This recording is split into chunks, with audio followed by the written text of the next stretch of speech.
Look at these streets of Buenos Aires. What do you see? A mostly white population, right? But what if I told you that 200 years ago, 1 in every 3 people walking these very streets was black? And what if I told you that an entire population of nearly 500,000 people simply disappeared? Welcome to the channel. Today we're going to uncover one of the biggest erasures in South American history, a story they didn't want you to know. And if this revelation has already intrigued you, you'll want to watch until the end, because what comes next will shock you even more. Oh, and if you can give a like to support our channel, I'd really appreciate it. Let's go back to the year 1810. Buenos Aires wasn't just a city, it was one of the largest concentrations of African-descended people in all of South America. The numbers are staggering. 1/3 of the total population was of African descent. That's right, 33% of Buenos Aires inhabitants. In some neighborhoods, this figure reached 60%. Over 13,000 black people lived in the capital alone. And check this out. In the 1778 census, this percentage was even higher. An astonishing 46% of Argentina's population had African roots. But how did this happen? Argentina received hundreds of thousands of enslaved Africans through the port of Buenos Aires. The Rio de la Plata was one of the main routes for the slave trade in all of South America.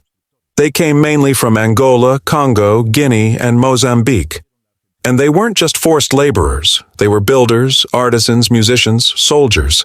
They literally built the Argentina we know today, but their story is far more heroic than we've been taught. Do you know this woman? Her name is María Remedios del Valle, a black woman called the mother of the Argentine nation. During the Wars of Independence, Maria didn't just fight on the battlefield. She commanded troops, saved lives, and was wounded in combat more than 6 times. Manuel Belgrano personally promoted her to captain, and she was not alone. More than 40% of the Argentine liberation troops were composed of black men. They fought and died for the independence of a country that would later erase them from history. Lorenzo Barcala, a black lieutenant colonel, fought in civil wars and was a prominent military figure of independence. Antonio Ruiz, known as Falucho, an Afro-Argentine soldier who became a national martyr, but whose racial origin was later whitened in history books. Culturally, Candombe dominated the streets of Buenos Aires decades before the tango existed. Black dance troupes filled the city with music, dance, and joy.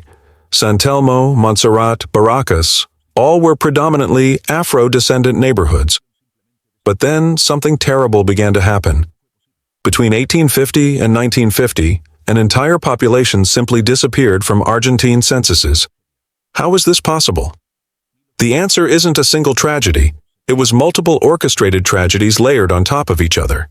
First tragedy, the Paraguayan War.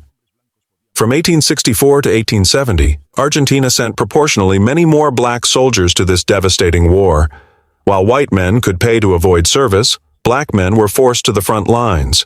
The result, a devastating mortality rate among Afro-Argentine combatants. Entire families lost their men. Second tragedy, the yellow fever epidemic, 1871.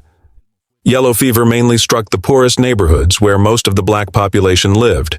San Telmo was devastated. But here's the cruel detail. White families fled to safe areas. Black families had no such option. Third tragedy, the whitening policy.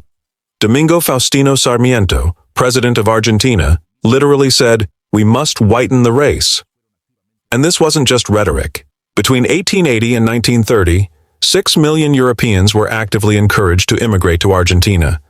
Public policies favored only white immigrants. Interracial marriages were discouraged. Public education promoted ideals of racial improvement. Fourth tragedy, statistical erasure. Here's the most shocking evidence. Censuses simply stopped counting black people. The 1887 census, the last official count of Afro-descendants. The 1895 census, race was removed as a category. From then on, officially, black people no longer existed in Argentina. But did they really disappear, or were they just made invisible? Think I'm exaggerating? Let's look at the current facts. The 2010 census, the first in over a century to include a racial question, showed 149,493 Argentines identifying as Afro-descendant, representing 0.37% of the total population. But specialists estimate the real number is much higher.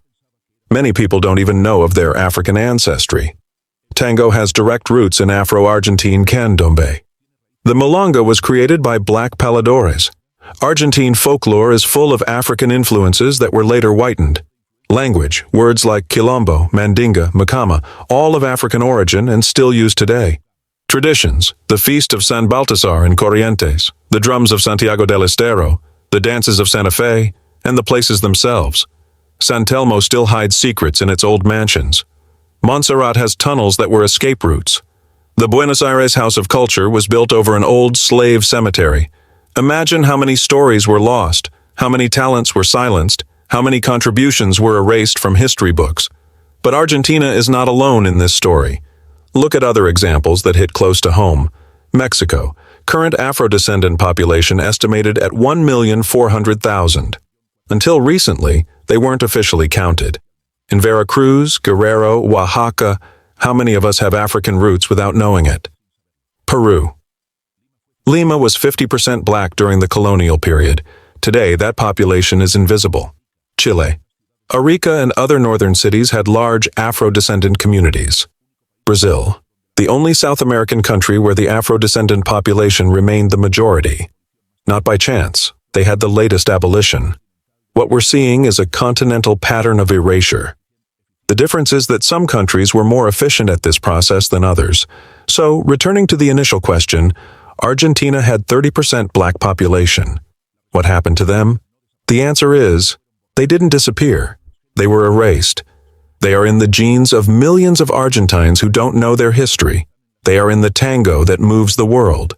They are in the traditions that define national identity. They are in the very foundation of modern Argentina. The Argentina we see today, its music, its literature, its national identity, was also built by black hands. But that contribution was systematically erased. Why does this matter today? First, historical justice. These people deserve to be remembered. Second, identity. Millions of Argentines and Latin Americans in general have African ancestry and don't even know it. Third, understanding. To understand current racism in Latin America, we need to understand how we got here. Today, organizations like Africa Vive and Diaspora Africana work to recover this memory. Intellectuals like Miriam Gomez and Pablo Sirio research and spread this history. If this story impacted you as much as it impacted me, share this video. It's our responsibility to make sure these voices aren't silenced again. Latin American brothers and sisters, this story is our story. Each of us may carry the blood of those forgotten heroes in our veins. And if you want more hidden stories of Africa and the African diaspora, subscribe to the channel and hit the notification bell. There's much more historical truth to uncover together. Thank you for watching. See you in the next one. My grandmother always said we had black blood, but I thought it was just an expression. Maria from Cordoba, cultural evidence, music. These are traces of a history that refuses to be forgotten.